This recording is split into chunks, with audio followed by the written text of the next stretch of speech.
Di BKL jual tanah tanpa pengetahuan kuil, dakwa seorang peguam.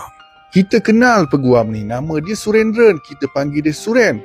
Dia ni dulu mantan ahli Parlimen Keadilan. Tahun lepas bulan Februari, dia letakkan jawatan dan meninggalkan Parti Keadilan. Dia mempersoalkan kenapa di BKL jual tanah tersebut tanpa pengetahuan pihak kuil.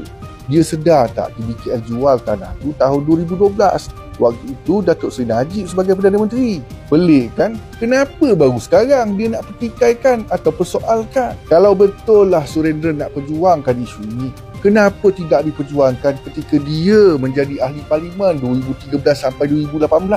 Perkara yang sama turut dipersoalkan oleh Ramasamy, seorang pemimpin yang mesra Perikatan Nasional. Dia pun tanya kenapa di BKL jual tak bagi tahu dengan pihak kuil. Sepatutnya saudara, soalan-soalan ini ditanya kepada kerajaan terdahulu, kepada menteri-menteri terdahulu, bukan ditanya kepada kerajaan Madani.